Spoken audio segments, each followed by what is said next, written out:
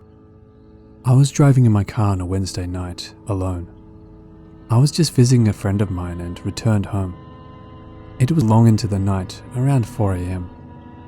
Since he lives in a remote area, I had to drive through a very remote region to get home. It was a rainy night. I was driving around 80 kilometers per hour with my high beams on, around 50 miles per hour for my American friends. Nobody was with me, neither in the car or in the streets. Then I saw it. In the middle of nowhere, in a dark, rainy forest, there was a white human-shaped figure standing beside the road. I was instantly looking for a wrecked car or any kind of transportation, but there was none. I slowed down and headed into the middle of the street to have more clearance between me and the person I saw. As I went in closer, I could see this is going to be spooky because the white man was standing in plain rain. No motion, just standing there. I couldn't even figure out where he was looking at because he was entirely white and somehow glowed. There was no way to differentiate the clothes from the face. It was just a completely white human-like figure standing in the forest. I knew this route and I was back at the exact same spot afterwards. There was nothing that could be interpreted as a person at night. I never saw that man again. In retrospect, I am very angry about myself. I should have stopped, but I just didn't. Tell me your thoughts about this incident. Have you ever heard of something like this? Is this a common paranormal sighting?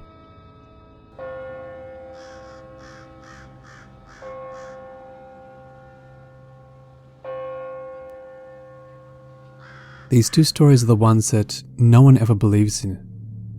I'm a little worried that this would be perceived as a fib or embellished, so I hope you all don't think that. Again, all we ever did with Farm Boy was play. In this day, I decided we would play a board game and told my sister to grab it while I set our room up for it. My little sister has always been small. She was like a little tater tot when she was young, so she had trouble getting our board game as it was high in the closet and had to get a stool. She was still trying to grab the game by the time I had finished setting up our space. For some reason, I had just stood there, watching her struggle to get it for a good minute before thinking maybe I should help her. To my horror, she slipped, due to being on tippy toes and wearing socks. And it felt, in that moment, as if time slowed down. She fell backwards, but she didn't fall right. Instead of straight plummeting down, she kind of floated before both her feet touched the floor, as if someone picked her up by the hips and set her down. She shook it off and the game we wanted fell down by itself. She ran over to it, grabbed it and smiled at me saying, "I got it, we can play." The same thing happened when we were jumping off the stairs. Basically, who can jump farthest and skip over the most steps. I already made it all the way down the stairs and told my sister to try. She grinned and did that little kid squat when they think they are about to make the biggest jump. But again she slipped. Her body was wide open. Think of a skydiver with hands and legs outward from the body. And we made eye contact as we knew this was going to hurt a lot. Again, time seemed to slow down, and I swear I saw two hands and arms push my sister's chest back up the stairs. She wasn't that far from the top, maybe 2 steps away. We just stared at each other. "Did you see that?" I asked. "Whoa," said my little sister. We said thanks, giggled, then played something else. Not gonna lie, writing this out makes me wonder what the heck kind of kids we were.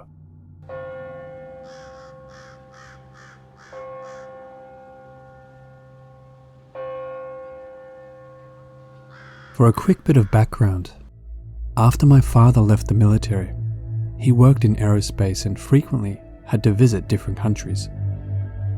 My mother and him lived in Bitburg, Germany for a year or two. They lived in an old building next to the base. This happened before I was born, and my mum has told this story a few times, as it was an experience that made her believe in ghosts. One evening, my mum was doing dishes.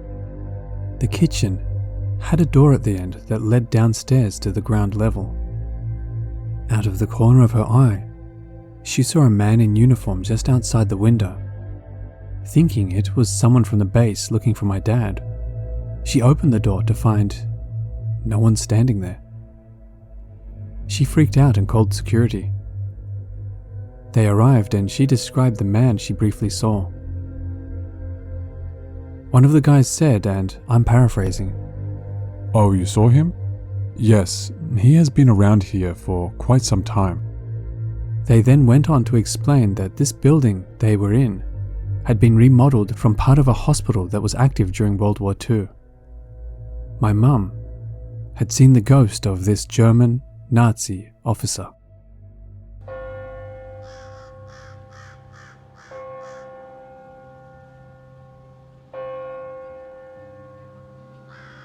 Hello watchers and listeners, thank you so much for watching.